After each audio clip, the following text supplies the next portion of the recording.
Pour ce temps digestif, vous avez choisi notre échange, piloter la valeur par le développement de la ressource. Nous sommes vraiment honorés que vous partagiez ce moment avec nous et ces réflexions avec nous. On va essayer de repérer ce que nous promet, la promesse que nous fait ce titre, piloter la valeur par le développement de la ressource.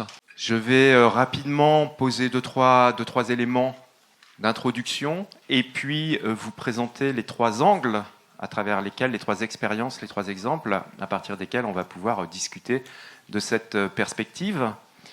Donc je suis Patrice Vuidel, je suis intervenant chercheur au laboratoire Artemis et je vais avoir le plaisir d'animer ce moment d'échange. Je vous présente tout de suite nos interlocuteurs. Peut-être un tout petit moment d'introduction sur cet enjeu de l'évaluation dans un modèle, on va dire classique, dans un modèle industriel. On va poser une certaine perspective à l'évaluation. Alors l'évaluation, c'est ce qui va permettre d'apprécier la valeur.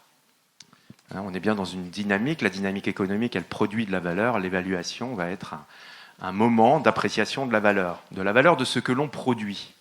Dans une logique industrielle, ce que l'on produit, c'est un produit.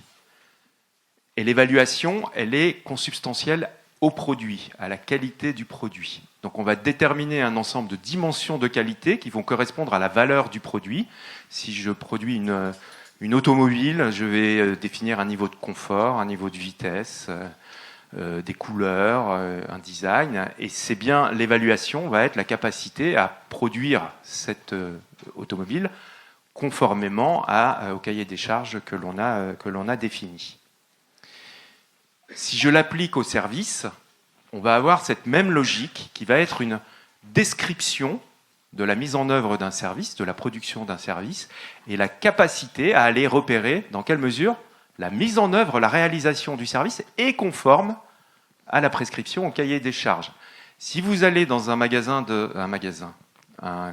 commerce de restauration rapide, de fast-food, ce commerce, généralement, il a un cahier des charges très élaboré pour produire son service et il doit être capable de délivrer à chaque fois le même nombre de grammes de viande dans votre hamburger, mais il doit aussi être capable de vous servir votre plateau en le moins de minutes possible, on va dire. Et là, vous avez des éléments de description du service. La valeur va être la capacité à tenir cette perspective de réalisation du service. Alors, qui pilote cette évaluation? On voit bien que c'est une évaluation qui va avant tout concerner ceux qui dirigent l'entreprise ou qui pilotent l'activité économique dans un rapport de conformité et dans un dialogue, quand on a des financeurs, par exemple des financeurs publics, avec les attendus des financeurs et dans un dialogue avec les clients, quand on est dans une logique commerciale. On vous a tous demandé de noter votre hôtel ou votre restaurant, mais vous voyez bien que quand on vous demande de le noter, on vous demande de le noter dans une certaine perspective, qui est cette conformité à un ensemble d'attendus.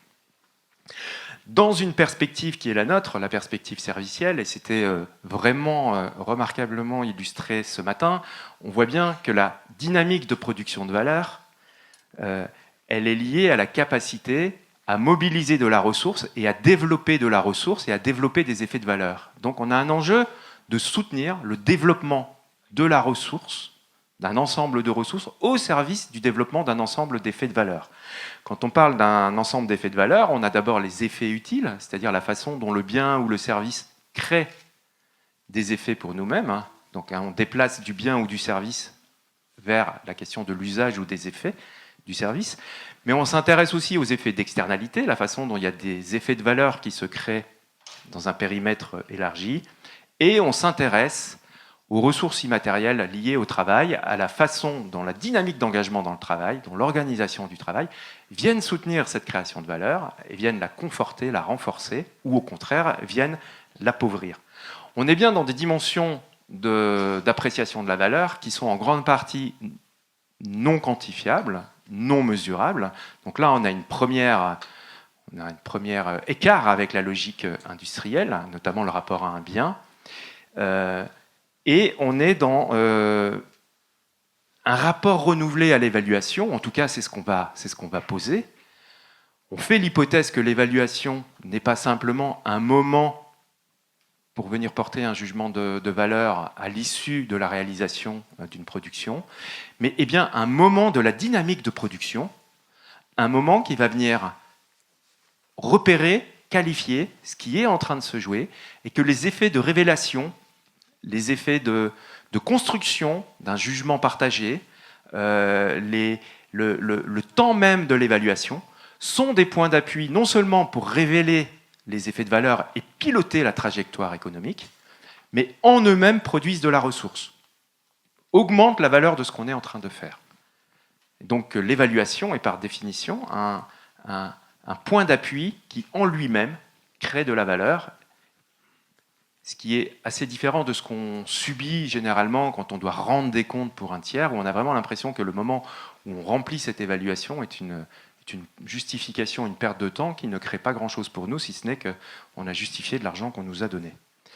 Alors, pour aborder cette perspective, pour la mettre en travail, pour la vérifier ou pour la discuter, on va échanger d'abord avec Sarah Elie, qui a une expérience dans l'accompagnement de trajectoire EFC, notamment dans le secteur de la culture, et qui va nous parler d'un dispositif d'évaluation de coopération territoriale adressé à 2 acteurs culturels du territoire de Nouvelle-Aquitaine à la demande des financeurs des politiques culturelles pour voir dans quelle mesure cette évaluation de la coopération territoriale nous donne une capacité à repérer et à penser la perspective de transition, de prise en compte des enjeux de transition de ces acteurs culturels.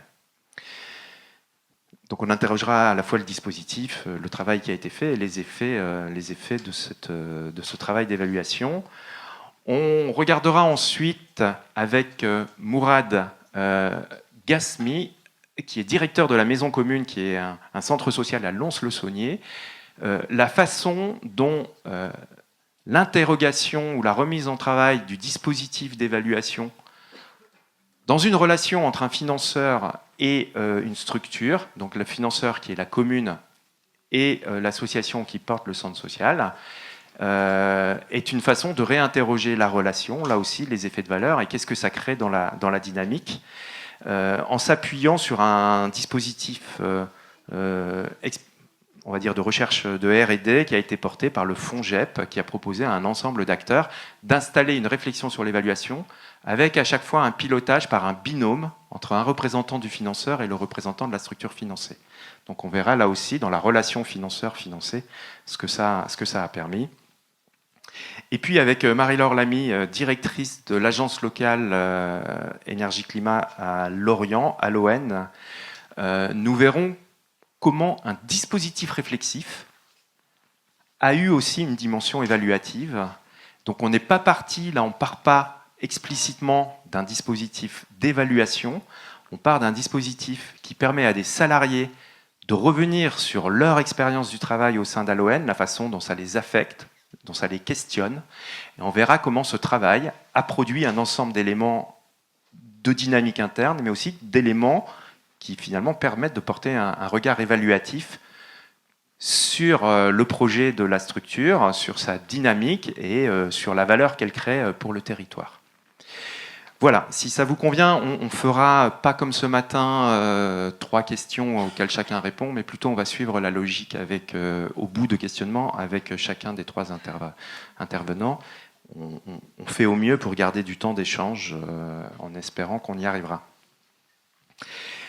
Sarah, peut-être sans beaucoup plus d'éléments, enfin tu peux redonner des éléments de présentation si tu le souhaites, personnel ou de contexte, mais effectivement la première question c'est de nous redonner le cadre de la commande qui était passée, qui étaient les commanditaires et quelle était la commande évaluative qui était adressée et sur laquelle tu as travaillé. Alors en fait au départ la commande n'était pas sur l'évaluation. On est arrivé dans ce travail-là par des collègues du bureau des acclimatations qui travaillent sur la transition écologique du service culturel et qui accompagnent accompagnait et accompagne toujours des collectivités territoriales ici, des agents, sur les questions, eux, ils ont appelé ce projet-là d'écologisation des politiques publiques. Et le bureau des acclimatations nous a demandé d'intervenir dans leur accompagnement pour travailler avec les collectivités sur la question de la coopération. Au départ, c'était ça. En disant, il y a quelque chose à jouer à cet endroit-là, sans bien savoir pourquoi. Donc on est arrivé, je dis on parce que c'est un accompagnement qu'on a fait à deux avec Sandro de Gasparo, que vous avez vu ce matin. On est arrivé au départ en leur parlant de coopération. Et en fait, au bout d'un moment, dans la discussion avec eux, est apparue la question de l'évaluation. Pourquoi ? Parce que une des difficultés en fait que nous ont partagé les agents, c'était que dans le cadre de la transition écologique du secteur, ils se retrouvent amenés à donner des critères d'éco-conditionnalité aux structures culturelles. C'est-à-dire, si vous voulez continuer à avoir des fonds de la région, il faut que vous puissiez justifier de 50% de nourriture bio-locale servie dans vos structures, au public, par exemple. Ou il faut que justifier que vous êtes en capacité que vous avez donné les moyens au public de venir en mobilité douce, etc. Et en réalité, ils nous disent, c'est pas facile dans la relation avec les structures, parce que ça nous met dans une situation qui est pour le coup pas très coopérative et qui rajoute une contrainte supplémentaire à des structures qui, en plus, en ce moment, en ont pas mal. Et donc, là apparaît la question de comment, en fait, on peut se repositionner pour trouver une place qui porte mieux une posture coopérative de nous, financeurs, avec des structures qu'on a envie de soutenir dans ce cadre de la transition écologique. Et à partir de ce moment-là, on a dit, OK, il y a quelque chose à jouer du côté de l'évaluation, et donc posons les choses autrement. Ne mettons pas de côté tout ce que vous avez mis en place sur les questions d'éco-conditionnalité qui ont un minima pour intérêt d'impulser des choses, de mettre en mouvement en fait des structures du secteur, mais essayons de trouver un moyen d'expérimenter une autre forme d'évaluation avec certaines de ces structures. Et donc on a commencé par une expérimentation. Alors cette autre forme d'évaluation, quel est le dispositif que vous avez construit et qu'est-ce que vous avez mené comme évaluation ? Alors déjà, on a dû déconstruire pas mal ce que ça voulait dire évaluation avec eux. Et on a posé un certain nombre de choses ensemble, qui étaient de dire, finalement, pensons une évaluation qui va pas venir après, tout à fait en lien avec ce que tu viens de dire, qui va pas venir après, mais qui va venir pendant, et qui va venir non pas pour vérifier que vous avez bien fait ce que vous vous étiez engagé à faire, mais qui va venir pour servir le pilotage. Donc, on a choisi de mettre en place un dispositif. On leur a déjà demandé de nous présenter 2 structures, et on a dit on va faire un travail extrêmement qualitatif, avec beaucoup de temps passé à travailler avec ces structures-là, et on ne va pas évaluer l'ensemble de la trajectoire, on va partir d'un projet extrêmement précis que ces structures vont choisir, c'est pas grave, que ces structures vont choisir, et on va demander aux structures de choisir ce projet pour que l'évaluation les aide au pilotage. Donc plutôt des projets qui étaient en cours, qui étaient en mouvement et qui avaient un intérêt pour les structures, que les directions des structures jugeaient comme stratégiques pour la suite de leur travail, on va dire. Donc ça a été le premier choix à faire. Qu'est-ce qu'on évalue ? Quel périmètre on choisit pour notre évaluation ? Et après, dans le dispositif, on a dit on va faire une évaluation qui réunit des personnes extrêmement différentes, c'est-à-dire à la fois les structures, mais pas que les directions, aussi les équipes, et dans les équipes, les personnes qui sont concernées directement dans leur travail par les processus de changement qui sont en cours, les directions bien sûr, mais aussi des partenaires territoriaux qui étaient concernés par les projets auxquels on s'intéressait, et puis les financeurs. Tu peux citer les projets là ? Ouais. Comme ça, on va comprendre le périmètre de ce que vous avez évalué. Ouais, tout tout à fait. Donc on a travaillé avec le TNBA, le Théâtre National de Bordeaux, et puis on a travaillé avec un théâtre plus petit qui est le Globe Théâtre, ici aussi à Bordeaux.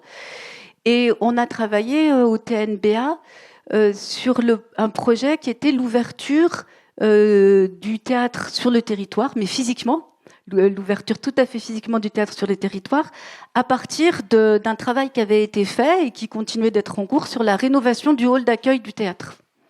Ça, c'était le premier. Et puis, avec le Globe, on a travaillé sur la mise en place d'un festival dédié aux artistes porteurs de handicap, donc qui est la 2e édition du festival cette année, et donc avec la possibilité de s'appuyer sur l'expérience d'une première édition. Le travail, ça a consisté en quoi? Tu disais, bon, on a associé une diversité de personnes. C'est des entretiens individuels, c'est des tables rondes, c'est... Alors l'accord qu'on avait aussi avec l'ensemble de nos interlocuteurs, c'était de dire ce qu'on va évaluer, c'est pas le résultat du projet, mais c'est les coopérations mises en œuvre autour du projet et la qualité des coopérations. Donc le pari qu'on faisait ensemble, c'était de dire on va renforcer le pilotage du projet en s'intéressant à la qualité des coopérations en cours et à ce qu'elles produisent.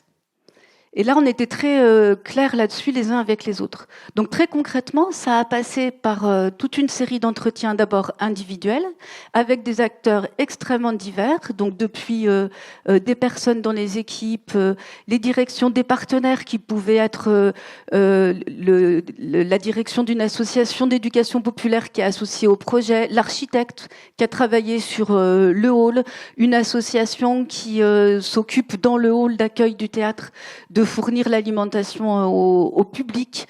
Ça a pu être l'élu de la ville au handicap qui soutient le projet sur le festival. Donc un périmètre d'acteurs vraiment très, très important qu'on a déterminé avec les directions.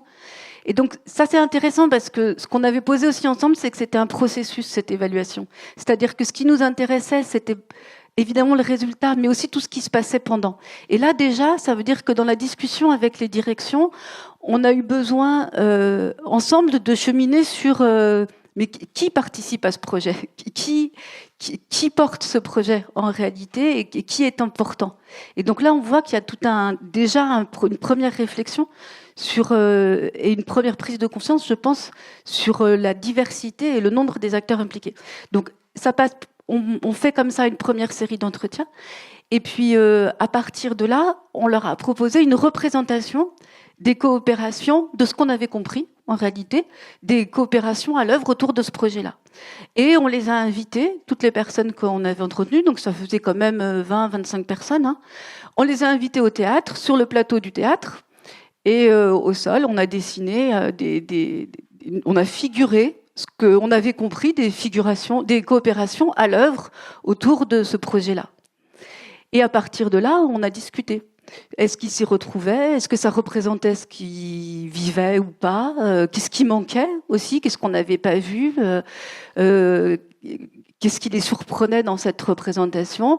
Et puis aussi, qu'est-ce qui était difficile? Parce qu'évidemment, dans les entretiens, on entendait des choses qui faisaient que ça se passait bien, puis aussi des choses où ça tendait, etc. Donc, on a raconté l'histoire, en réalité, du déroulement de ces projets, de comment ils s'étaient construits, des ratés, voilà, et en figurant ça. Et à partir de cet objet, comme ça, un peu de projection, on va dire, eh ben, on a discuté de ce que ça faisait. On a mis en délibération ce qui faisait valeur ou pas, pour reprendre les termes utilisés par Patrice. Et alors, qu'est-ce que ça révèle? Qu'est-ce que ça crée, cette révélation Alors, la première chose flagrante, moi, je trouve, ce que ça révèle, c'est que les coopérations existent, les équipes sont super engagées, il y a beaucoup de moyens qui sont mis pour qu'on puisse faire ensemble, et en même temps, c'est pas du tout clair que c'est stratégique. Ça fait partie du boulot. Ah ouais, travailler avec les autres, c'est normal. On le fait, ouais, c'est vrai. Et en fait, ce qui était très intéressant, ça a été de la révélation que c'était très central en réalité dans les projets. Et que si les projets s'étaient développés de cette manière-là, c'était bien parce qu'il y avait ce travail-là qui était fait et qui certes fait partie du boulot, mais fait partie du boulot aussi dans une stratégie à penser. ça, c'était la première chose. La deuxième chose que ça a produit,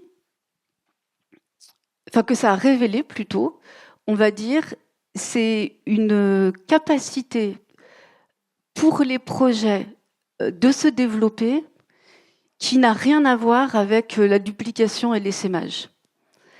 Il faut que je prenne un exemple pour être un petit peu clair, mais on était hier accueillis justement au Globe dans le cadre de ce fameux festival qui, par hasard, se déroule au moment des universités, ou plutôt l'inverse, les universités au moment du festival, donc on y était hier.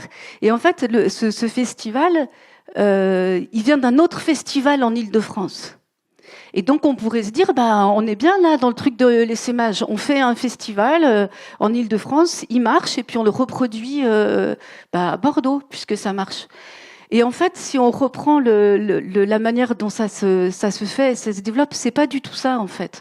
Le festival ici, il se développe parce que le directeur actuel du théâtre dirigeait un autre théâtre en Île-de-France, avait participé à une version antérieure du festival en Île-de-France, est venu bosser à Bordeaux et a eu envie de garder le lien avec. Donc il dit, moi j'aimerais rester au CA du festival en Île-de-France. Et puis dans son projet, il met qu'il aimerait trouver la manière de faire quelque chose qui ressemble. Et puis il arrive ici, et puis l'équipe est super engagée, le projet, mais il fait quelque chose qui garde complètement le lien avec le festival original d'Île-de-France.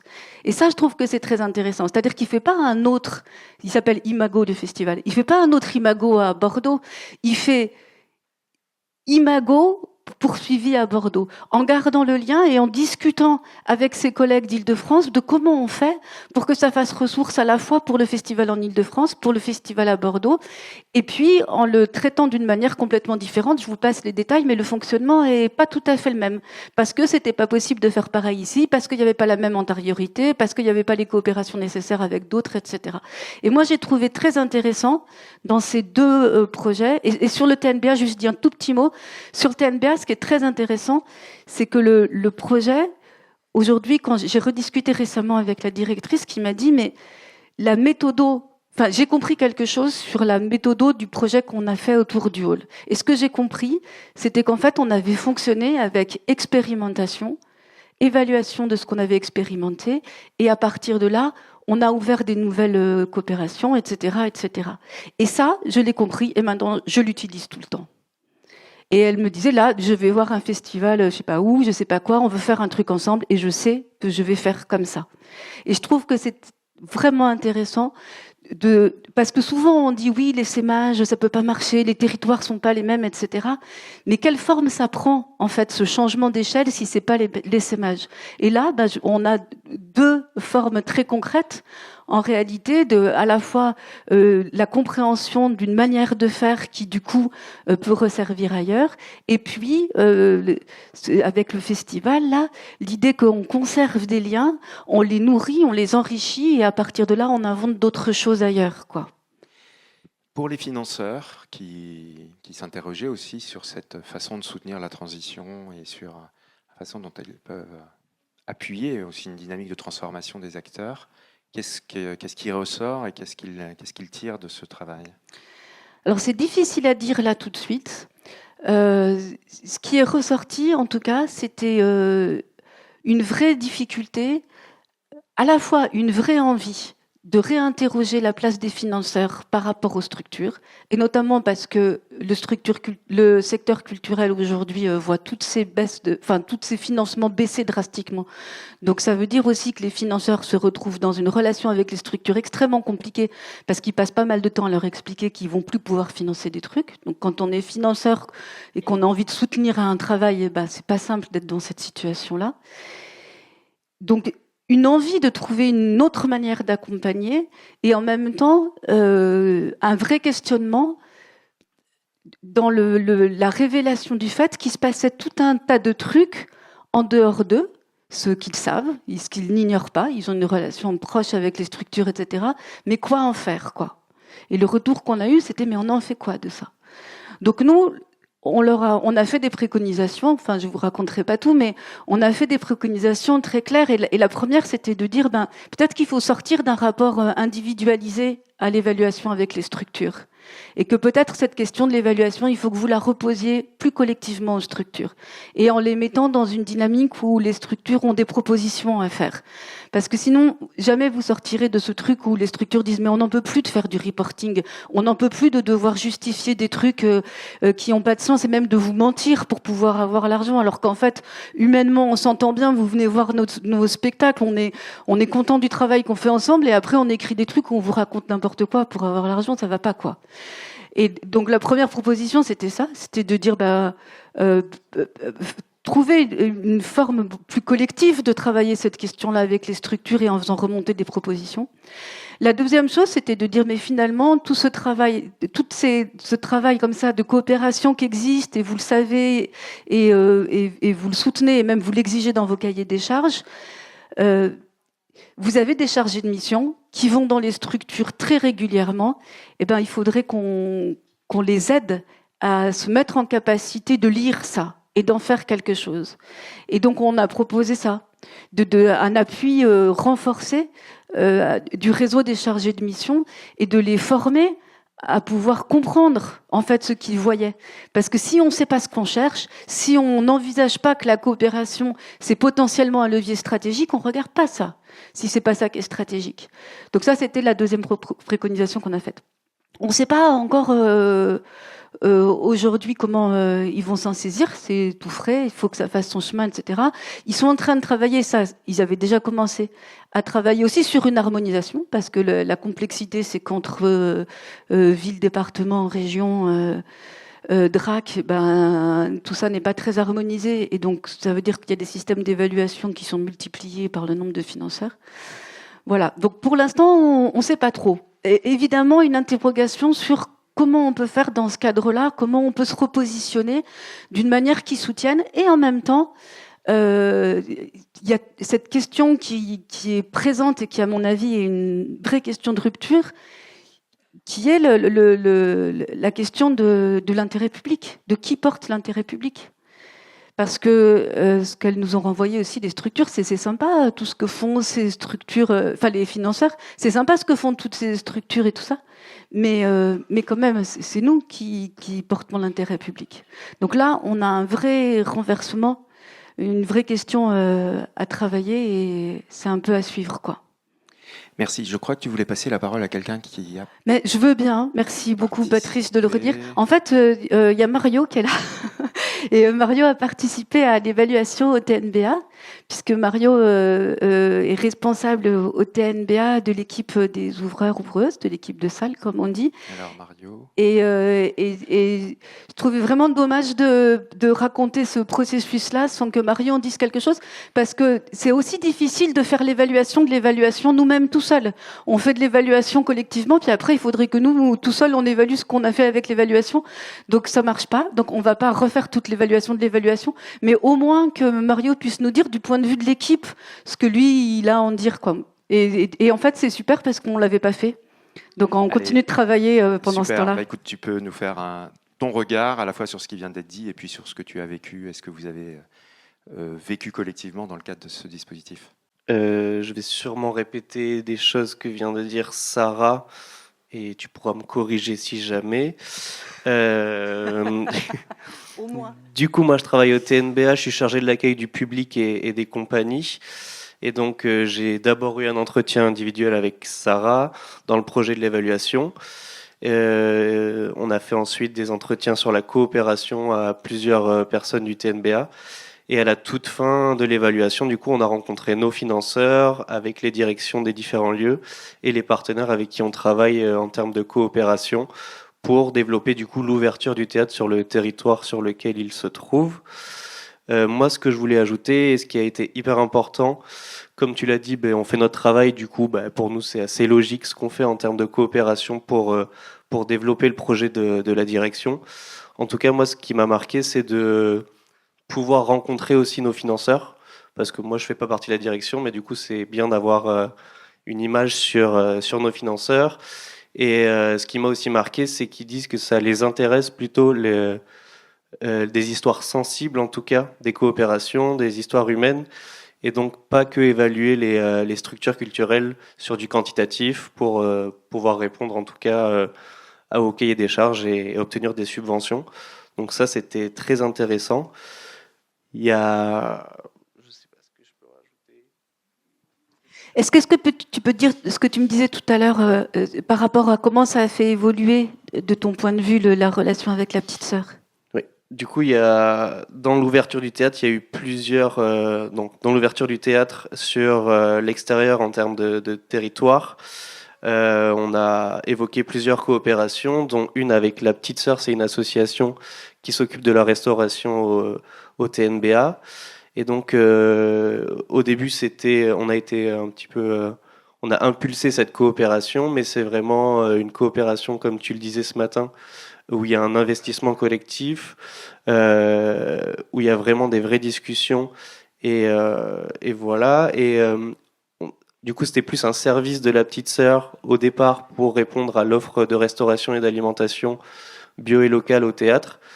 Mais on s'est rendu compte qu'en fait, c'était une association d'insertion. Donc, la coopération, par le biais de l'évaluation de Sarah Elie, ça a été d'élargir cette coopération et d'en construire d'autres avec la petite sœur. Donc, faire venir des jeunes qui sont en insertion au théâtre, leur donner des invitations, qui passent cette barrière symbolique du théâtre, et donc accueillir un nouveau public aussi. Et on s'est rendu compte aussi qu'ils avaient des studios, donc ça nous sert aussi une autre coopération avec le service de production pour accueillir des compagnies. Donc en fait, la coopération se construit de jour en jour, s'amplifie et donc devient de plus en plus solide entre la petite sœur et le TNBA. Merci. Merci beaucoup. Je trouve ce qui fait le lien avec l'intervention de Christian en fin de matinée sur la façon dont on passe d'un dispositif un peu exceptionnel, là, avec des moyens ad hoc, à une culture de cette dynamique de réflexivité, d'évaluation, qui est un vrai point d'appui régulier pour évaluer la dynamique de coopération et pas comme un aboutissement à intenter. Merci beaucoup, Sarah. Est-ce qu'il y a une question? Peut-être on va faire comme ça, on va voir s'il y a peut-être une question ou une réaction parmi vous. Oui? Bonjour, Irina Dobré, c'est juste une résonance avec l'agilité, avec l'évaluation continue, avec... Dans l'agilité, dans le manifeste agile, on dit qu'on fait des sprints et qu'on fait des évaluations tout le temps, pendant tout au long du projet. Ça m'a fait penser à ça. Mais ce que j'aime, c'est la manière dont vous co-construisez en fait avec les financeurs. C'est aussi le cas dans le médico-social, et la petite sœur, c'est aussi une structure qui intervient beaucoup dans le médico-social, l'insertion de personnes avec un handicap mental. Et eux, ils travaillent déjà comme ça. Donc, je ne sais pas si vous rapprochez la réflexivité avec l'agilité, mais en tout cas, moi, je vois une sacrée passerelle. Merci. Bonjour, je suis Bérénice du Mouvement pour l'économie solidaire. Ma question porte sur comment vous pourriez imaginer dans ce processus d'associer les personnes, c'est-à-dire les bénéficiaires, les citoyens. C'est-à-dire que c'est une question qu'on s'est posée, mais la question au théâtre, c'est la question du public. Et en fait, le public, il n'existe pas en tant que tel. Donc c'est une vraie question de comment on associe les gens. On associe qui? Donc en réalité, les bénéficiaires, ils ont été associés à travers les partenaires, on va dire. C'est-à-dire à travers la petite sœur qui participe. La petite sœur, elle a pu raconter ce que ça faisait aux jeunes qu'elle accompagne de travailler à l'offre de restauration, enfin au bar du théâtre, et du coup aussi de raconter comment ce public-là continuait d'évoluer, enfin ce que raconte Mario très bien, quoi. Et la dernière fois que j'ai rencontré la directrice de la petite sœur, qui sera là cet après-midi pour un atelier, elle m'a raconté avec un grand sourire que les jeunes, ils se donnaient des dates au théâtre. Elle était trop contente, quoi. Et donc c'est à travers, et pareil sur le Globe, on a eu le centre social qui est un des partenaires du Globe et qui fait venir beaucoup de son public au théâtre, etc. Donc les bénéficiaires entre guillemets finaux, ils ont été associés de cette manière-là. Merci. Allez, on va partir à Lons-le-Saunier. Lons-le-Saunier. Merci. Avec Mourad.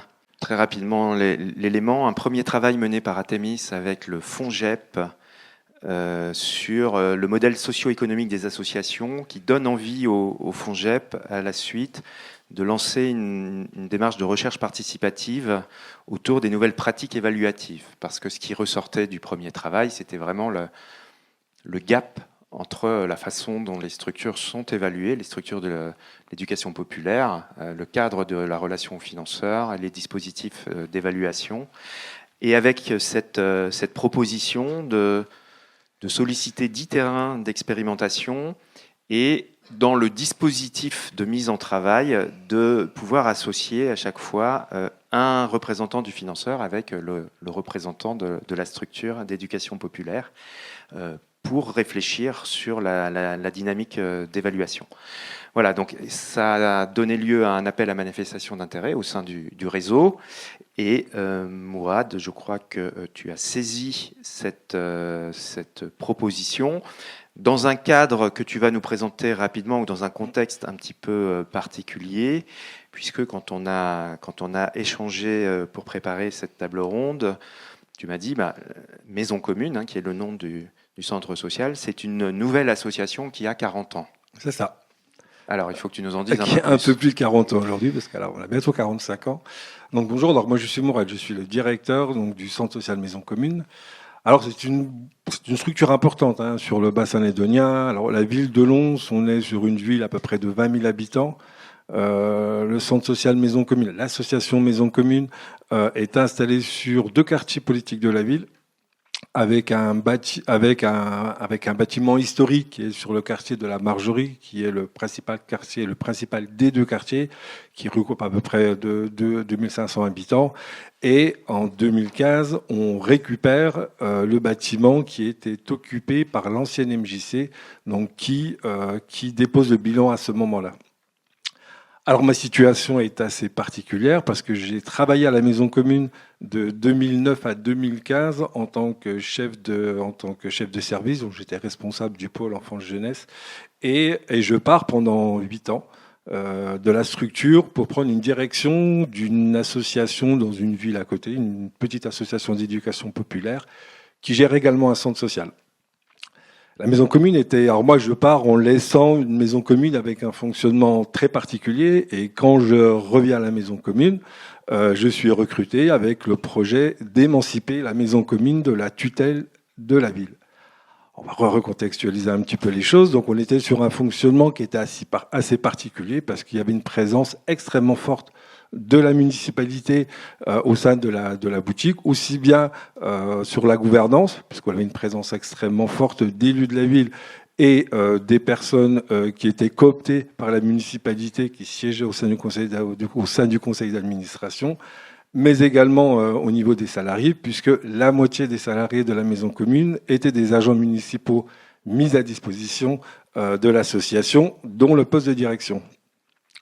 Du coup, moi, je suis recruté sur un statut associatif, donc avec cette mission-là d'émanciper. Alors, cette émancipation-là, elle s'est faite parce que la Cour des comptes régionale, à plusieurs reprises, a interrogé, a interpellé la municipalité et l'association afin de clarifier un peu la situation, puisqu'on était quand même dans un risque de gestion de fait. Et l'équipe municipale actuelle est arrivée en 2020. Et donc, du coup, elle est arrivée avec le projet, effectivement. En tout cas, elle est dans ces projets. Donc, c'est une nouvelle équipe. On a eu une équipe municipale qui est restée 18 ans. Et donc, c'est l'héritage de cette équipe-là. Donc, on a cette nouvelle équipe qui arrive en 2020. Et elle souhaite donc, effectivement, clarifier les choses. Et la question est posée sur quel avenir pour la Maison Commune, avec 2 scénarios qui sont posés. Donc, il y a un premier scénario sur une reprise en gestion directe par la municipalité, ou alors donner à l'association son envol pour qu'elle soit une association de gestion en gestion de plein droit. Donc que le statut associatif soit vécu pleinement, et avec un repositionnement de la collectivité qui n'est plus au cœur de la dynamique de l'association, mais qui est un partenaire ou un acteur. Avec une relation à reconstruire. C'est là où on va discuter effectivement du déplacement. Et alors, il y a un premier travail pour essayer d'élaborer ce scénario, et peut-être que tu puisses nous dire quand cette opportunité apparaît là de rentrer dans le dispositif du FONGEP, pourquoi tu sollicites, pourquoi tu fais une proposition, qu'est-ce que tu vois comme intérêt dans ce moment-là pour toi et pour la collectivité de travailler à partir de la question de l'évaluation? Alors moi j'hérite quand même d'une situation qui est assez compliquée parce que le choix qui a été fait, le choix c'est de donner à l'association toute sa liberté en fait, et c'est un choix qui n'était pas forcément partagé par l'équipe de salariés de la maison commune, puisqu'on a dû absorber la maison commune. Aujourd'hui, c'est à peu près 30 salariés. Donc, je vous dis la moitié. On a absorbé donc une quinzaine de salariés qu'on a repris en contrat de droit privé associatif. Et pour la majorité de l'équipe de salariés, le choix qui a été fait, donc c'est un choix qui a été porté quand même par une partie des administrateurs qui souhaitaient cette émancipation-là, et une partie des élus du conseil municipal. Tout le monde n'était pas favorable. La reprise en gestion directe a été pendant très longtemps le scénario privilégié. Alors moi, j'ai pas vécu ce moment-là. Moi, quand je suis arrivé, la décision avait été prise, et donc j'arrive avec ce contexte-là et ces éléments-là. Alors moi j'ai une équipe qui donc avec un fonctionnement bicéphale que j'ai connu, donc effectivement la question du projet associatif, parce qu'effectivement on n'a jamais eu de projet associatif, parce que c'était un projet municipal en réalité. Donc ils ont travaillé sur un projet associatif. Donc quand je dis ils, c'est les administrateurs, les salariés de la maison commune ont travaillé le projet associatif. C'était avant mon retour à la maison commune. C'est un travail qui a été fait, qui a été très compliqué à mettre avec une vraie démarche participative. Donc, ils ont été accompagnés par une structure tierce. Et il y avait, voilà, en tout cas, ce qui se ressentait, c'est qu'il y avait une vraie difficulté d'adhésion de la part des salariés à ce projet-là, parce que c'était pas leur choix de départ. Alors moi, quand j'arrive, donc du coup, effectivement, l'appel à manifestation d'intérêt, moi j'y vois d'abord une opportunité d'être accompagné dans cette phase de transition-là, parce que au moment où on émarge sur cet appel de manifestation d'intérêt, on est au tout début du processus de transition. Donc un processus de transition qui a été pensé pour 3 années. Et donc l'opportunité d'être accompagné par une équipe de recherche au tout début du processus de transition, c'était pour en tout cas pour moi une aubaine. J'en ai partagé avec mon président, on l'a partagé aussi avec la municipalité qui a effectivement abondé et qui a manifesté aussi son intérêt à ce que le binôme maison commune, municipalité émarge, sur ce dispositif-là.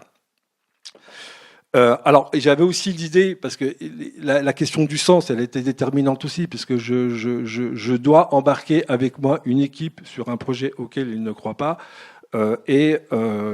J'avais mis comme hypothèse au moment de rédiger notre dossier, c'est de présenter l'évaluation comme un révélateur de richesse, en tout cas, et impliquer l'ensemble des équipes sur, en tout cas, les amener à prendre conscience qu'effectivement, aujourd'hui, le travail qui mène au quotidien sur le quartier et ce que ça peut produire en termes de richesse, ce que ça peut produire en termes de dynamique, on peut le rattacher au projet associatif. Et il y avait cette idée de partir de ce qui est créé, de partir de ce qui doit être de leur travail du quotidien pour essayer de rattacher le projet associatif.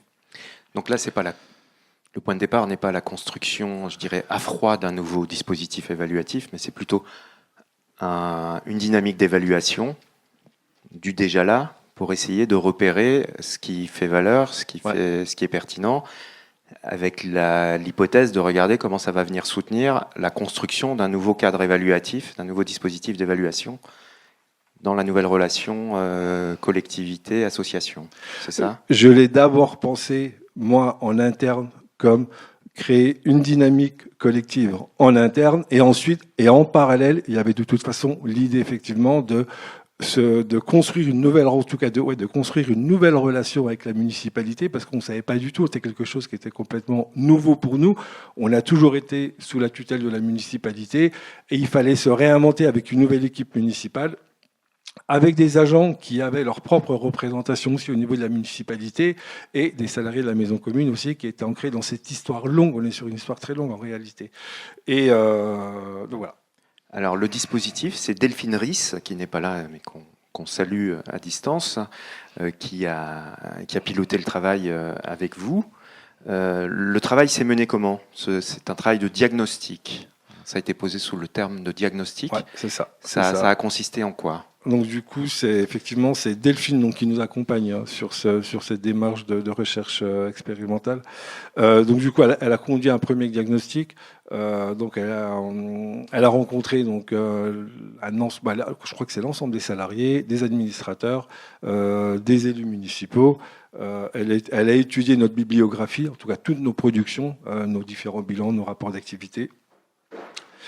Elle nous a partagé son diagnostic. Donc, alors comment dirais-je, on a une instance qui existe de collaboration entre la municipalité et la maison commune. On a un comité de pilotage et des comités techniques qui sont prévus par la convention de transition. Donc on a repéré cette instance-là comme étant la nouvelle instance de pilotage du travail d'expérimentation qui était mené, et du coup, et ensuite le travail qu'on a mené autour de l'évaluation. Donc des entretiens, j'entends en grande partie individuels, c'est ça ? Ouais. Un peu comme ce qu'a fait, beaucoup comme ce qu'a fait Sarah, un ensemble d'entretiens individuels et un espace de restitution, de partage à travers ce comité de pilotage qui associe des représentants de l'association et les représentants de la collectivité. C'est ça. Alors au départ, qui était composé alors, c'est le président, moi-même, et 2 élus de la ville. On a élargi ensuite par la suite. Voilà. Alors qu'est-ce qui ressort de cet espace ? Qu'est-ce qui est amené dans cet espace, dans ce comité de pilotage, et qu'est-ce que ça crée ?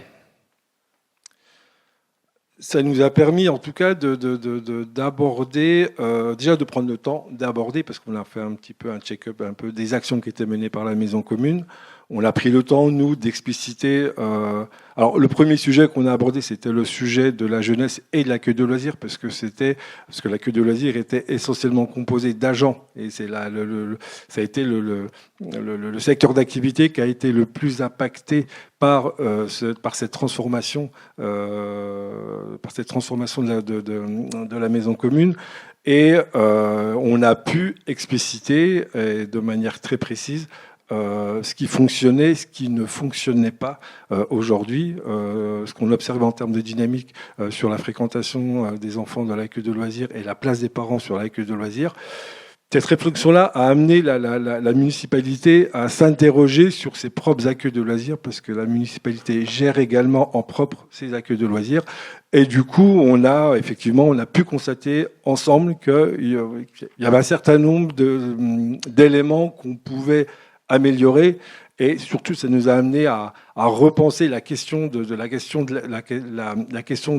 la proposition d'accueil de loisirs, la proposition de garde. Elle doit se penser au niveau du territoire, parce que jusqu'à maintenant elle se pensait en fait juste au niveau des structures. Même si on était rattaché à la municipalité, ça a mis en évidence en fait qu'au niveau de la municipalité, il n'y avait pas de réflexion en réalité à l'échelle de son territoire du fonctionnement de ces différentes structures. Et la collaboration qu'on est en train de mettre en place, du coup, impactait aussi, en tout cas, interroger la municipalité dans ses propres fonctionnements. Alors, en quoi le dispositif spécifique, là, et le travail spécifique, a permis de révéler ça, et pourquoi c'est pas sorti à travers les bilans d'activité ou les rapports d'activité des années précédentes ? Parce que c'est pas non plus un sujet nouveau. Qu'est-ce qui fait qu'à un moment, ça sort et ça prend une importance, ou ça devient un point qui invite à réfléchir plus en avant ? Tout simplement parce qu'on n'a pas d'espace en réalité d'échange et de dialogue avec les différents financeurs, hein, puisque jusqu'à maintenant, alors on a des instances qui existent, on a l'Assemblée générale qui existe, et effectivement il y a les rapports écrits que l'on rend, mais qui ne nous permettent pas de développer tout ce qu'on peut observer, parce qu'en réalité, c'est à travers l'échange, en fait. On est dans une démarche dialogique avec la ville aujourd'hui, et c'est à travers le temps que l'on prend pour exposer toutes les problématiques. On a parlé de la jeunesse, mais on a aussi exposé toute la problématique autour du droit des étrangers, puisqu'au niveau de la maison commune, on a un service d'accès au droit. Jusqu'à maintenant, on le traitait parce qu'on avait un écrivain public, et c'est une personne qui s'est formée de manière empirique, mais qui est partie et qui a révélé en fait une problématique. Si la maison commune sur son territoire ne traite pas la question du droit des étrangers, il n'y a plus personne qui le traite. Et à un moment donné, alors nous, c'était organisé comme ça, mais le départ de la personne, en tout cas, a révélé cette problématique-là, et on l'a partagé avec la municipalité, et ça a permis de créer une dynamique au niveau de la ville, au niveau en tout cas du territoire, qui a impliqué le conseil départemental, qui a impliqué la préfecture aussi, en se disant que ce qui est proposé aujourd'hui par la préfecture n'est absolument pas suffisant, et la maison commune ne peut pas à elle seule porter ce type de problématique, sachant qu'on n'avait pas de financement fléché sur cette problématique-là. On fait de l'accès au droit de manière générale, mais le droit des étrangers, on l'a maintenu par héritage, en fait, mais au moment du départ de la personne, effectivement. Donc, du coup, ça nous permet, en tout cas, le contexte tel qu'il a été orienté, parce qu'il a été orienté avec ce travail de l'évaluation, nous offre ces espaces pour approfondir les sujets. Ce que j'entends dans ce que tu dis, et puis ce qu'on a échangé quand on s'est parlé, c'est que finalement, la forme de restitution, la forme de bilan, d'évaluation qu'on fait classiquement, où on va faire un rapport, on va présenter dans une assemblée générale, ça ne permet pas forcément ou nécessairement l'appropriation, et ça ne permet pas l'élaboration ou le dialogue ou la co-construction, et que c'est l'espace qui permet de poser un enjeu sur la table et de le mettre en travail, et finalement, à partir du regard des uns et des autres, qui a permis cette forme d'élaboration, de prise de conscience, et qui crée des effets en termes de façon de repenser l'intervention à l'échelle du territoire, de façon de centrer sur un enjeu ou sur un autre, et c'est pas juste un truc à plat avec une succession de comptes rendus. Alors, ce dispositif, ou cet espace-là, vous l'avez vécu à quelques-uns, ouais, dans le Cotec, mais tu nous as dit au départ il y avait un enjeu fort vis-à-vis des salariés qui ont été interrogés. Qu'est-ce que ça a créé? Qu'est-ce que ça crée? Ou quelles attentes ça crée aujourd'hui? C'est quoi la situation? En quoi le travail qui a été mené, il a créé une dynamique? Alors aujourd'hui, en fonction des sujets, effectivement, on a un intérêt aujourd'hui à élargir ces cercles et à impliquer les salariés. Et en fonction des thématiques, on est en train de créer des sous-commissions qui nous permettent d'inviter les salariés en fonction des sujets qui sont abordés. L'idée, c'est l'expression, l'évaluation, c'est l'affaire de tous. Là, on est réellement là-dedans, parce que aujourd'hui, on travaille. L'implication des salariés dans l'évaluation, c'est aussi une garantie pour la maison commune à pouvoir se présenter comme étant aussi experte sur tous les sujets qui la traversent. Et cette reconnaissance-là, elle est indispensable, parce qu'on doit aussi justifier le financement important que la municipalité nous confie. Et les salariés aujourd'hui, ce sont eux qui sont sur le terrain, ce sont eux qui sont les vrais producteurs en fait. L'expertise, c'est eux qui l'ont beaucoup plus que nous au niveau de la direction ou de la présidence. Ce sont eux qui sont en interaction avec les publics, qui connaissent les publics, qui connaissent très finement en fait le territoire. Et à un moment donné, on a besoin de les impliquer. On a intérêt surtout à les impliquer dans le processus d'évaluation pour nous renforcer en fait comme étant un acteur légitime sur les questions sociales sur notre bassin. Et puisque vous êtes dans la construction de la convention puisque là l'idée c'est que vous êtes dans une période transitoire, mais la période transitoire elle doit déboucher sur une nouvelle relation avec une nouvelle convention. Comment aujourd'hui vous imaginez la poursuite ou l'installation d'un dispositif pérenne d'évaluation? Est-ce que vous avez déjà des idées de la forme, des moyens que ça va prendre, ce que tu as dit, qui est associé, en tout cas les salariés vont être associés. Qu'est-ce qui émerge aujourd'hui de ce travail qui a été mené? Alors aujourd'hui, donc la nouvelle convention, donc prend, en tout cas la rédaction de la nouvelle convention doit se terminer au 31 décembre de cette année. Alors aujourd'hui, ce qui est extrêmement important, en tout cas l'élément, à mon sens, un des éléments les plus saillants aujourd'hui, c'est l'acceptation, en tout cas l'acceptation partagée que l'évaluation continue est l'élément déterminant de la nouvelle convention. Elle est perçue aujourd'hui, l'évaluation, comme un outil de pilotage des actions de la maison commune, et surtout elle nous donne la liberté de pouvoir ajuster notre action tout au long du temps de la convention. Et elle doit nous permettre de pouvoir redéployer les moyens qui nous sont confiés par la ville en fonction des besoins que l'on a repérés. On acte une organisation également dans la convention, donc on grave dans le marbre quelque part une organisation avec des temps d'évaluation qui sont repérés et qui sont planifiés sur une année avec un certain nombre de principes. Et comment les autres financeurs regardent ce déplacement ou ce travail qui a été fait? Parce que j'imagine que vous n'avez pas que la ville comme financeur. Alors la CAF, alors oui effectivement, alors la CAF, l'État à travers la déléguée la déléguée du préfet à la politique de la ville sont attentifs à ce qui est en train de se passer.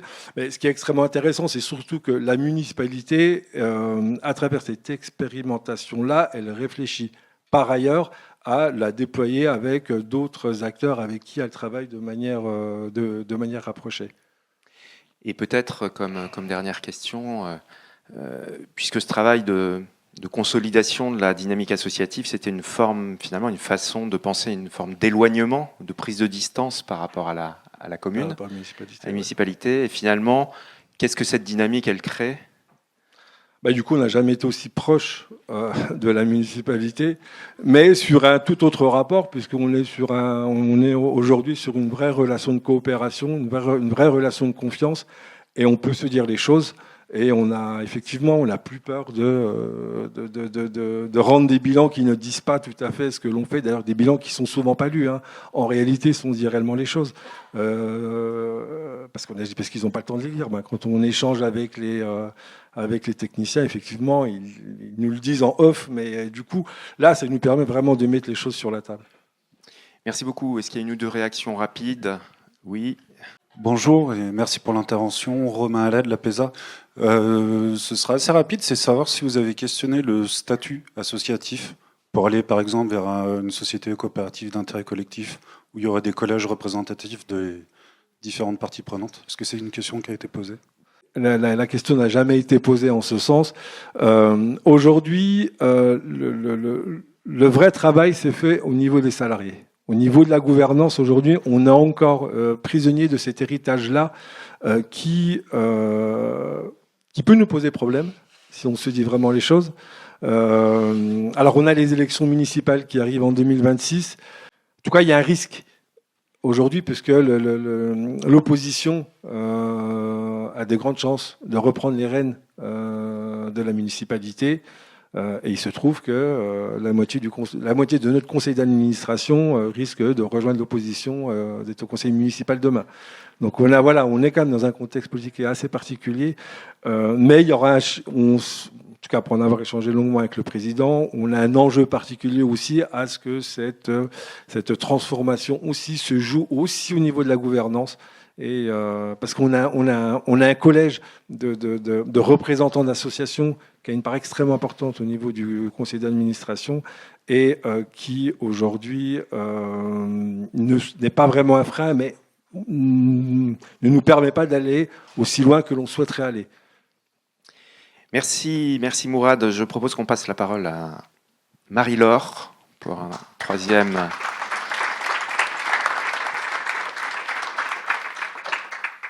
dynamique. Marie-Laure, Alouen en 2-3 mots, et puis peut-être après je vais présenter le dispositif qu'on a mis en place. Ah, c'est bien, je ne savais pas si c'était toi ou moi, donc ça m'arrange.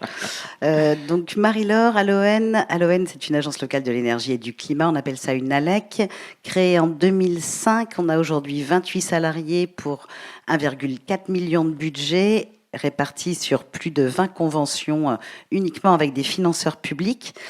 Un conseil d'administration qui a 3 collèges aussi, donc les élus, les représentants d'associations et les représentants d'entreprises. Et on travaille sur la rénovation énergétique, voire environnementale, la précarité énergétique, les low-tech, la facilitation de territoire.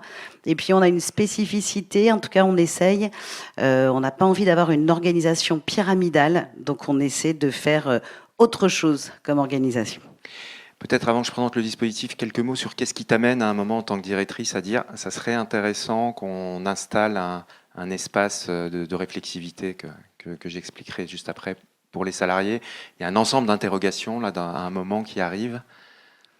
Alors c'est marrant parce que comme on le sait, l'action précède la pensée qui ensuite génère l'action. Et du coup, ce que je vais dire aujourd'hui, c'est après l'action.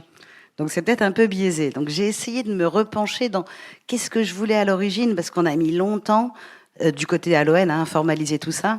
Moi, à l'origine, ce que je voulais vraiment, c'était une formation à l'EFC de toute l'équipe pour qu'on puisse avoir une culture commune et qu'on bâtisse ensemble l'avenir d'Alouen. Et au final, j'ai les ateliers réflexifs. Au final, effectivement, qu'est-ce qui a été proposé ? Donc, tu as adressé cette demande à Thierry Debuc et à moi-même. Et ce qu'on a proposé en retour, c'est d'installer un espace qui permet aux salariés de revenir sur leur expérience du travail, sur les questions qu'ils se posent aujourd'hui en lien avec leur implication dans le projet d'Alouen, sur la façon dont ça les affecte. Donc, ce qu'on appelle un dispositif de supervision où on n'a pas d'ordre du jour, où on rentre sur une base de volontariat et d'acceptation de participer à l'espace et où on va partir de ce que une première personne va déposer, va avoir envie de partager. Et petit à petit, on va regarder comment chacun on le reçoit, comment chacun on le vit. Le travail que l'on fait avec Thierry, c'est aussi de le relier à des éléments qui permettent de comprendre, de revenir sur ce qu'est le travail, la façon dont le travail nous affecte, c'est quoi cette expérience du travail, et de remonter sur la question des modèles économiques. Donc on a semé des petites graines de l'EFC pour donner aussi des clés de lecture de ce qui était vécu par les salariés au fur et à mesure où remontaient des sujets qu'on a discutés. Le dispositif, on a eu 3 groupes. Donc tu as proposé à l'ensemble de tes équipes de pouvoir se réunir 3 fois pour mettre en discussion les sujets librement qu'ils souhaitaient, sans que tu sois présente, bien sûr, ça c'est important. Entre collègues. On a fait une quatrième séance où on a préparé ce qu'on avait envie de te restituer, de partager avec toi. Une 5e séance où tu es venu dans chacun des groupes pour avoir ce dialogue. On a repris un temps tous les 3 ensuite aussi pour recroiser. Et puis il y a une dernière... tu vas nous raconter la suite après de ce qui a été fait de ce travail. Peut-être déjà donc toi, tu as laissé faire ces temps d'échange pendant plusieurs mois, et puis tu as reçu, à l'occasion déjà des 3 premiers temps de partage, un ensemble de retours des salariés. Qu'est-ce qui est remonté, comment tu l'as perçu et comment tu l'as attrapé aussi toi-même comme des éléments qui rendaient compte, qui venaient finalement rendre compte de la dynamique d'Alouen? Alors c'est pareil, c'est pas évident de digérer tout ça.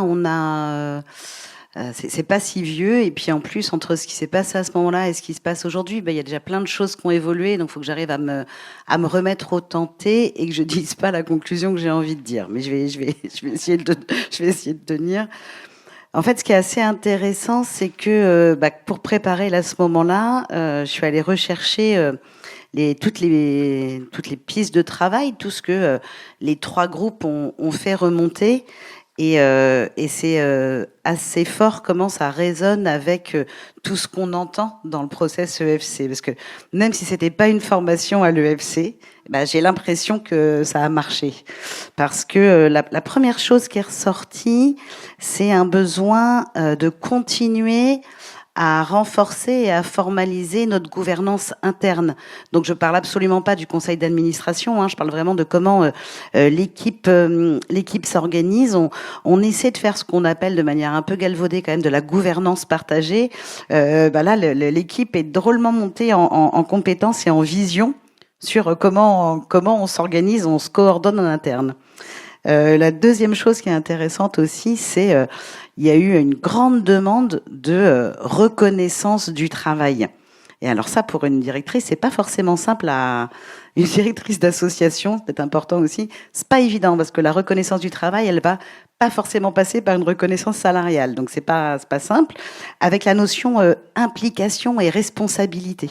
Donc ça, c'est vraiment des sujets qui sont sortis très forts. La troisième piste, c'est d'intégrer une approche, une dynamique EFC dans nos propres outils d'évaluation. Donc ça c'est super parce qu'on n'a pas fini de s'amuser du coup. Le 4e point, c'est vraiment, là je pense que c'est quelque chose qui a été chouette à partager avec tout le monde, c'est je pense que une des principales richesses qu'on crée dans l'association, c'est ces créations de partenariats, c'est cette animation, création, le côté garant de la coopération sur le territoire. Donc ça, c'est chouette que cette valeur-là, cette valeur créée, soit vraiment ressortie d'échanges très concrets sur le travail. Le 5e, c'est continuer à se nourrir des expériences. Donc là, c'est pareil, on voit qu'il y a un souhait, une prise de conscience du fait que si on prend des temps de réflexivité tous ensemble, eh bien, ça va nous nourrir, ça va faire monter la valeur encore de ce qu'on fait. Il en reste 2. La 6e piste, c'est ce que j'appellerais la délibération. C'est que, comme beaucoup d'associations reposant sur des financements publics, on se pose en ce moment des questions sur notre avenir et sur la forme que va prendre notre modèle financier notamment. Eh bien ça maintenant, c'est placé au sein de toute l'équipe. C'est pas que une question de 3 personnes dans l'équipe ou du CA, c'est vraiment partagé par toute l'équipe. Et puis la toute dernière, c'est quel développement de mission. Qu'est-ce qu'on fait vraiment à l'ON? On est en évolution tout le temps, on est en adaptabilité tout le temps. Est-ce qu'on n'a pas envie un peu de dessiner ça ensemble? Donc, enfin, on voit que là, et en plus, ce qui était très intéressant quand même, c'est que les 3 groupes sont arrivés à des points. Tout n'était pas complètement commun, mais il y avait quand même beaucoup de points qui ressortaient, bien que les 3 groupes aient très peu échangé entre eux, je crois, entre les séances. En quoi c'est quoi l'effet de révélation pour toi, qui est directrice de la structure depuis longtemps? Est-ce que ça t'a donné des points d'attention particuliers, des éclairages, parce que vous avez l'habitude d'évaluer votre travail, vous avez l'habitude de rendre des comptes, etc. Donc voilà, est-ce que ce temps en interne, non piloté, mais qui est plutôt un espace qui part de ce que les gens portent et ont envie de partager, comment ça t'a nourri ou comment ça t'a déplacé dans la compréhension aussi de ce que vous meniez ensemble et de ce que vous portiez? Moi, malgré toutes mes intentions depuis 15 ans de pas être toute seule en haut de la pyramide et de pas créer de niveau intermédiaire de hiérarchie, je portais quand même beaucoup la vision stratégique. Avec ce que ça m'a révélé. Après, l'équipe n'était pas forcément d'accord, donc c'est rigolo. Moi, sur le coup, ça m'a vraiment révélé. En fait, c'est moi qui porte la stratégie. Je dis qu'on fait de la gouvernance partagée et en fait, la stratégie, c'est moi qui la gère. Donc au début, j'ai dit ça. On a une réunion d'équipe ensemble tous les lundis matins. Un jour, j'ai dit ça. Des collègues qui sont venus m'engueuler en me disant « Mais n'importe quoi, évidemment que tu portes pas la stratégie toute seule puisque on nourrit, on échange. » Donc en fait, ça moi, ça m'a permis de formaliser des choses où je me suis d'abord trompée dans l'analyse, et puis après, j'ai compris que ben non, en fait, on allait pouvoir, ouais, le terme qui me viendrait, c'est vraiment formaliser, institutionnaliser le fait que la construction de la stratégie, elle est bien globale et pas uniquement sur le poste de direction. Et tu poses la question par rapport à la différence d'évaluation de d'habitude. Bon, c'est rigolo parce qu'on a commencé comme ça. Hein. Sarah, tu l'as dit dès le début. Et c'est très rigolo que je me retrouve à une table ronde sur l'évaluation parce qu'il y a encore quelques semaines, on se retrouvait à Paris, je sais plus sur quel sujet, sur l'économie de la fonctionnalité, de la coopération, et j'ai dit l'évaluation, j'en peux plus quoi. Enfin, je pense que j'avais développé une intolérance à minima, voire vraiment une allergie à la notion d'évaluation. Les demandes de nos financeurs pour évaluer ce qu'on fait. Alors j'ai noté des termes, hein, c'est appauvrissant, réducteur, démotivant. En fait, on demande à l'équipe de mettre dans des cases qui ne veulent rien dire des chiffres pour prouver qu'on a fait un truc qui n'est pas ce qu'on a fait, parce qu'on a fait mieux, parce qu'on est allé plus loin que prévu.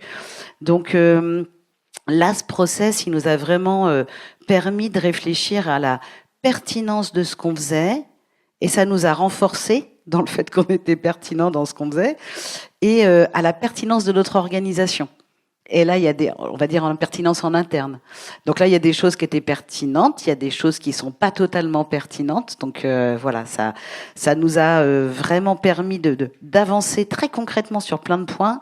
Et je dirais que le maître mot, quand même, on en a déjà parlé, mais c'est l'émancipation, je pense. Alors, il y a un membre de l'équipe, il ne faudra pas hésiter à l'interroger pour vérifier que je dis pas de bêtises, mais je pense que ça a continué à participer à l'émancipation de chacun et chacune des salariés de l'agence, de pouvoir continuer à se sentir de plus en plus légitime dans le fait d'émettre son point de vue pour pouvoir partager avec l'ensemble. Alors, c'est quoi les effets de ce dispositif qui a été mis en place? Est-ce que jusqu'où ça a été partagé au sein du conseil d'administration et éventuellement avec d'autres, avec des tiers ou avec des financeurs? C'est quoi les suites qui ont été données? Dans ta question, moi j'ai envie de mettre suite et puis effet inattendu. Ça t'embête pas si on fait les deux? Alors, la première suite, c'est que le 18 septembre, on se fait tous les ans ce qu'on appelle une journée au vert, tous ensemble dans l'équipe. Donc on sort de la ville et puis on va se mettre dans la nature. Donc ça, on a fait ça le 18 septembre.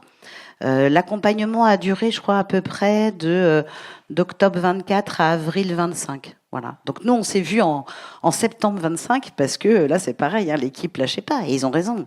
Bon, et on en est où de ce qui est sorti de ces ateliers? Quand est-ce qu'on partage? Parce que nous, on a envie de savoir ce qu'ont fait les autres. Ce que c'est marrant, c'est quand même au début, moi, pendant toute la durée du process, j'étais au courant de rien du tout.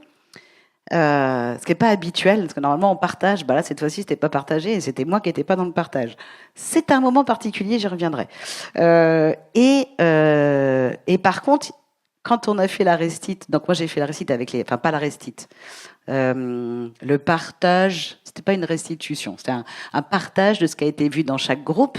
Puis après, j'ai eu un temps avec vous. Donc là, j'ai repris plus de connaissances que le reste de l'équipe. Alors ça, c'est pas possible. Donc là, l'équipe me lâchait pas. Ils ont bien raison. Et on a organisé ça le 18 septembre. On a organisé une journée en 3 temps. Ça aussi, c'est pas un détail. En général, dans ces journées-là, on essaie de faire genre, on travaille le matin et puis l'après-midi, on fait des jeux, où on découvre des lieux, où on fait du sport. Enfin voilà, on fait du moment ensemble. Là, on a bossé toute la journée. On a construit par l'équipe. Hein, c'est pas moi qui ai dit, on bosse toute la journée. Donc, on a commencé par faire la matinée autour du partage de ce qui avait été abordé dans les différents ateliers. Donc, les 7 points que je vous ai listés tout à l'heure. Après, on a eu un autre grand moment. Là, c'était un besoin de moi et de l'équipe qui était ressorti, qui est, si on veut construire la suite ensemble, il faut qu'on ait une connaissance commune, qu'on partage les enjeux, notre contexte européen, national, régional, départemental, local. Il faut qu'on partage ça. Donc ça, c'était sympa. On s'est fait un moment où... alors là, moi, j'ai beaucoup parlé, mais ça a aussi été un moment où plusieurs salariés sont venus. C'était un mode d'animation où chacun pouvait venir s'exprimer à un moment. Et c'est là aussi qu'on voit que, bah voilà, à 28, ça fait pour un tiers de l'équipe, ça fait plus de 10 ans qu'on bosse ensemble. On a calculé ça hier. Donc évidemment, ils ont aussi des apports stratégiques à donner. Donc il y a eu ça. Et puis le troisième point, ça a été les pistes de travail. Qu'est-ce qu'on va faire maintenant? Donc ça, c'est la première partie, c'est le partage dans l'équipe. Maintenant, on a un deuxième point, c'est le partage avec le conseil d'administration. Donc, comme la vie est très bien faite, le prochain conseil d'administration, c'est ce mardi qui arrive. Donc, c'est très bien que j'ai eu cette table ronde à préparer parce que ça va me permettre aussi un peu de stratégiquement choisir qu'est-ce qui est présentable à un conseil d'administration dès maintenant, qui lui n'a pas fait du tout le chemin culture commune EFC que toute l'équipe a fait. Et puis on est à un moment, donc là on sera en novembre 25, en sachant que un tiers du conseil d'administration ne sait pas s'il sera là en avril prochain. Donc il y a aussi ce moment un peu particulier. Qu'est-ce qu'on divulgue là maintenant? Et puis qu'est-ce qu'on prend le temps de continuer à travailler et qu'on présentera peut-être à la prochaine mandature. Dans les effets inattendus, j'ai eu plusieurs fois, suite à ces ateliers-là, des membres de l'équipe qui sont venus en disant « Marie-Laure, on a une super idée de solution intégrée ». Et ça c'est génial parce que on voit vraiment, parce que moi ça fait un moment que je leur parle d'économie de la fonctionnalité et de la coopération. C'est même une blague. Si le lundi matin j'arrive pas à placer EFC, c'est que je suis pas en forme, quoi. Donc là c'était chouette, c'est que maintenant on le partage, et puis on le partage avec les mêmes termes, et petit à petit avec on sait tous ici que c'est pas si simple hein, de capter, de se mettre vraiment dans la trajectoire EFC. Là, on est en train de le faire tous ensemble. Donc ça, c'est en interne à l'équipe. Et puis un dernier effet, je pense vraiment inattendu de ce qui s'est passé, c'est que ce qu'on fait au niveau de Lorient est quand même très regardé au niveau de la région, parce qu'on aime bien raconter ce qu'on fait, on aime bien en parler, donc on diffuse. Et il y a eu un appel à manifestation d'intérêt national par l'ADEME pour la mission de conseil en rénovation pour les entreprises. Donc nous, ça fait très longtemps qu'on fait ça, et on le fait en lien, en partenariat, pas encore en coopération, mais je pense que ça va pas tarder, avec les chambres consulaires, donc CCI, CMA, l'Agence d'Urbain et de Développement Éco, le pôle d'économie sociale et solidaire. On arrive à bosser ensemble là, depuis plus de 10 ans.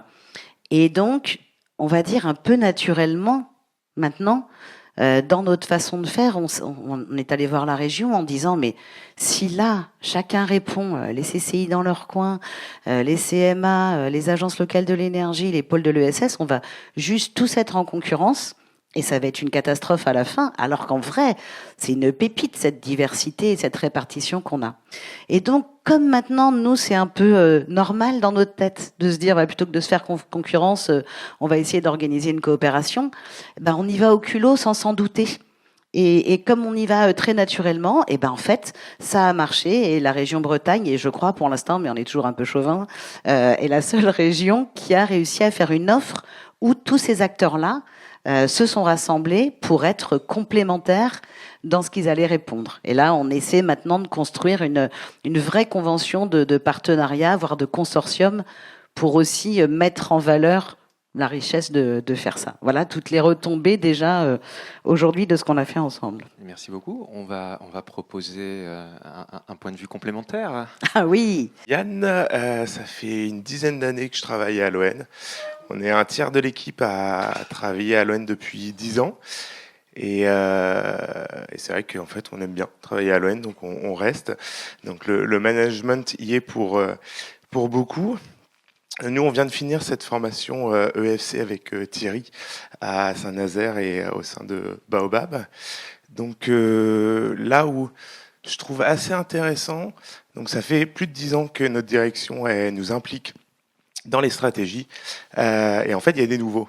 Et en fait, les nouvelles personnes qui arrivent, ces ateliers, ces moments de réflexivité sont aussi l'occasion d'intégrer tout le monde dans tout le parcours qu'on a eu avant, parce qu'on a suivi quand même 2 DLA, 2 accompagnements d'Aloen et où on voulait aller tous ensemble. Et du coup, moi, j'ai fait que 2 sessions. Donc, j'ai pas participé à tout. Et puis, j'ai ma vision plutôt accompagnateur EFC avec la formation que j'ai suivie. Que dire en tout cas, les retours de l'équipe, c'est que c'est un moment d'expression qui permet de faire ressortir des difficultés au travail, qui permet de partager des moments et d'avoir une liberté de parole en fait. Et qu'on avait déjà avec Marie-Laure à l'époque, mais au moins ça permet de faire ressortir des difficultés du quotidien vis-à-vis de nos financeurs, nos partenaires, et de les mettre en lumière et pouvoir les travailler ensuite tous ensemble.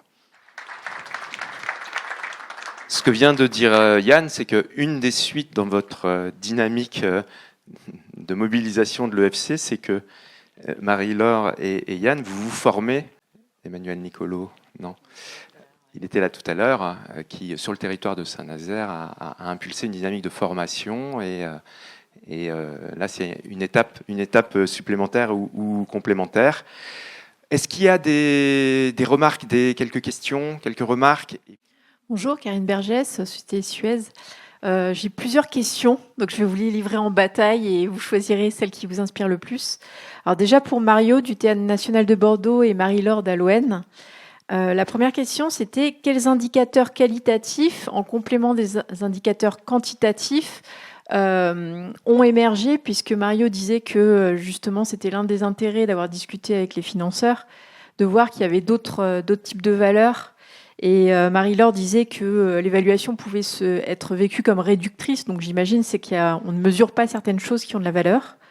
La deuxième question à l'ensemble des intervenants, c'était de manière globale sur la démarche d'évaluation de la valeur. Tout d'abord, initialement, comment est-ce que vous mettez sur pied des indicateurs pour mesurer cette valeur? Comment vous les choisissez au départ? Et ensuite, en cours de route, est-ce que vous avez des process pour détecter, intégrer des externalités positives non anticipées, inattendues, et les rattacher, les réintégrer dans la valeur mesurée et partagée? Et la dernière question, c'est sur la qualité de la coopération. Est-ce que vous avez prévu, dans le cadre de vos évaluations et de mesure de la valeur, des indicateurs pour mesurer la qualité de la coopération? Voilà. Pour répondre sur ces fameux indicateurs qualitatifs, je vais citer un collègue du jardin de cocagne local qui dit les choses qui comptent le plus, on n'arrive pas à les compter, alors on les raconte. Donc j'ai pas de réponse d'indicateur qualitatif et c'est marrant parce que ce terme indicateur, il me refile des boutons aussi, donc il va falloir que je le bosse.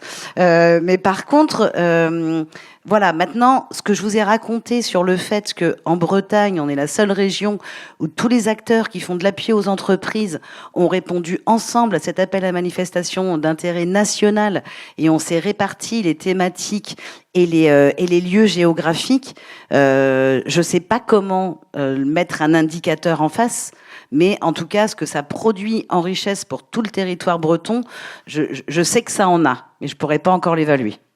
Alors, en réalité, l'appréciation qualitative, en fait, elle se fait surtout dans nos échanges avec les collaborateurs, les collaboratrices qui mènent les actions lors de soit sur des temps formels, soit sur des temps informels. Par contre, la retranscription de tout ce qui a été vécu, c'est là justement toutes les limites en fait aujourd'hui du dispositif dans lequel on doit s'inscrire, c'est qu'on est extrêmement limité pour se raconter en fait tout ce qui a pu se produire par ailleurs. Effectivement, on s'inscrit dans des appels à projets, donc qui sont quand même des dispositifs qui sont très cadrés, avec des objectifs auxquels on doit répondre. C'est même pas nos objectifs, ce sont les objectifs de l'appel à projet. C'est la raison pour laquelle on y émarge. Et du coup, ça nous limite. Et on a cette frustration-là aujourd'hui de ne pas pouvoir, parce qu'on n'a pas l'espace pour, de pouvoir raconter tout ce que l'action a pu produire. Donc on se contente simplement de répondre dans un format très formatif en fait, et attendu par le financeur en fait. On a même, si on caricature un peu les choses, on a même l'impression que le financeur en fait attend des résultats avant que l'action soit mise en place. Moi, je veux bien juste donner un exemple sur justement le TNBA et la fameuse petite sœur là, qui est donc cette structure qui accompagne des jeunes en insertion.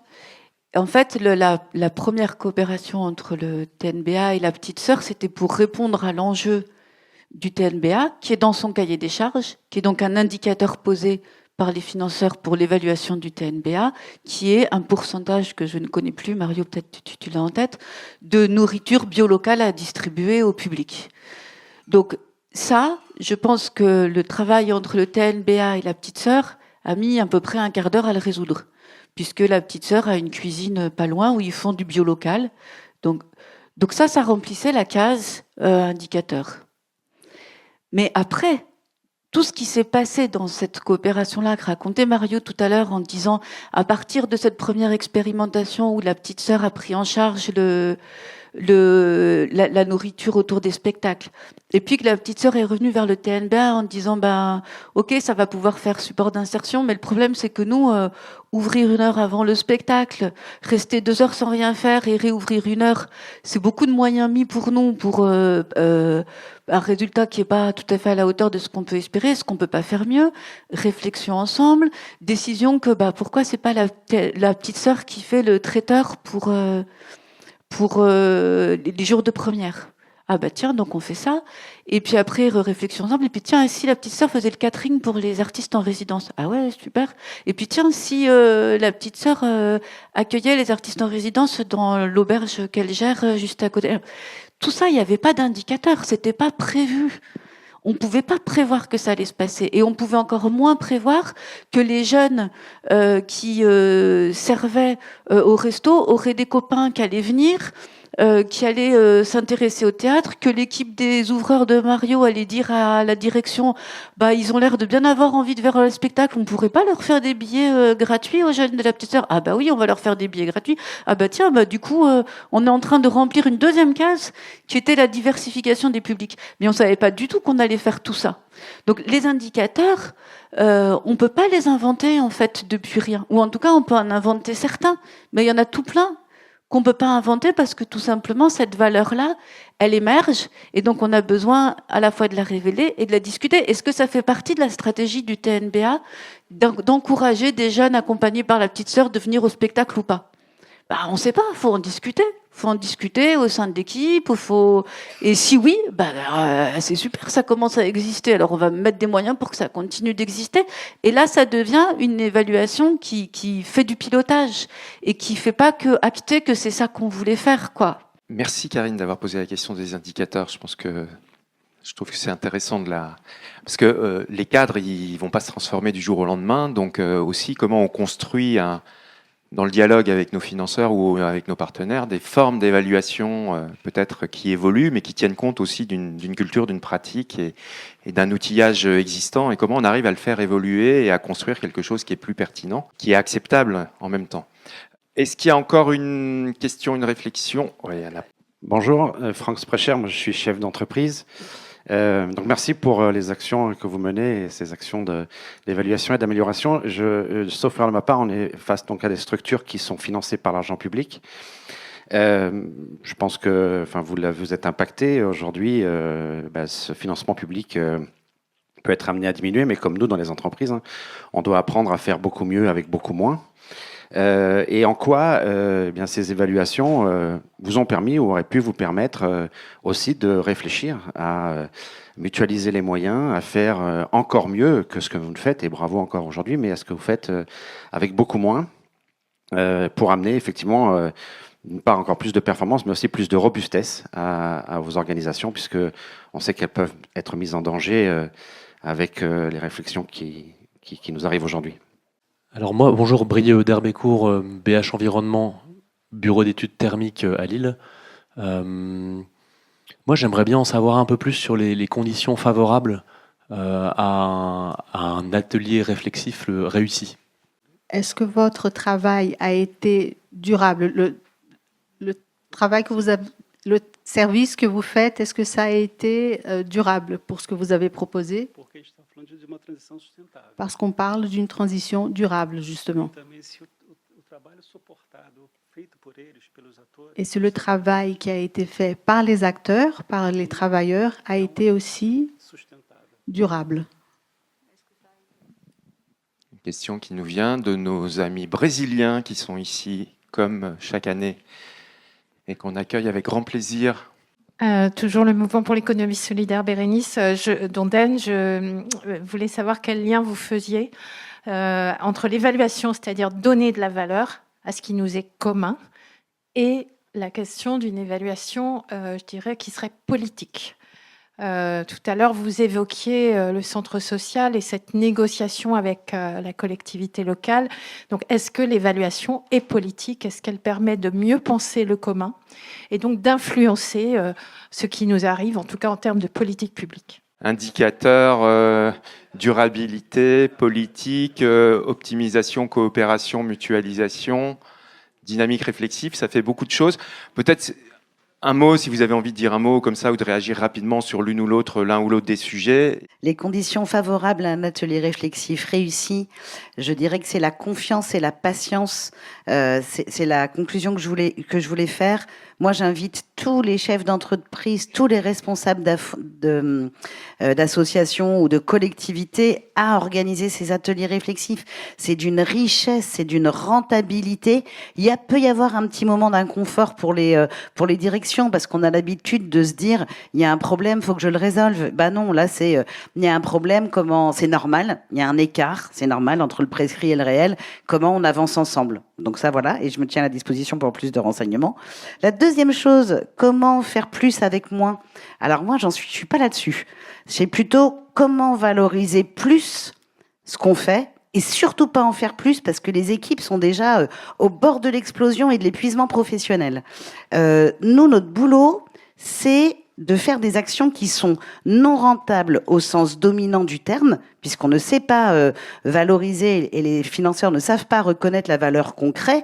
Par contre, par exemple, créer et animer de la coopération, c'est une richesse de fou pour un territoire.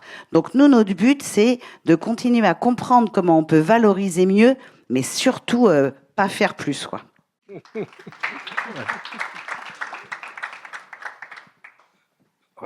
Alors, effectivement, aujourd'hui, l'évaluation, en tout cas le travail, le processus qu'on est en train de mettre en place avec la municipalité, en fait, nous nourrit aussi bien nous, maisons communes, en termes d'orientation et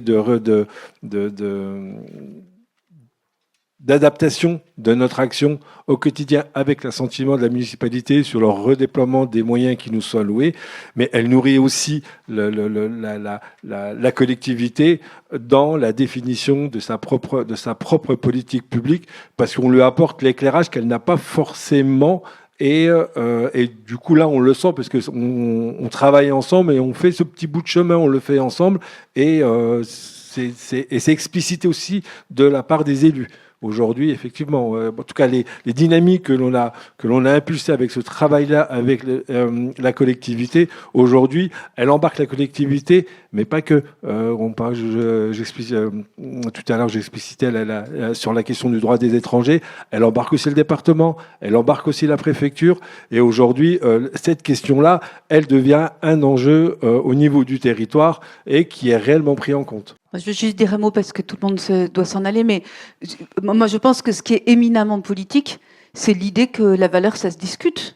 C'est-à-dire que la valeur, elle n'est pas posée par quelques-uns qui décident pour les autres ce qui fait valeur et ce qu'il faut qu'on fasse, mais qu'on se dit la valeur, ça se discute, et ça se discute par ceux qui la produisent, et ça se discute par ceux qui en bénéficieront, et ça, je pense que c'est éminemment politique.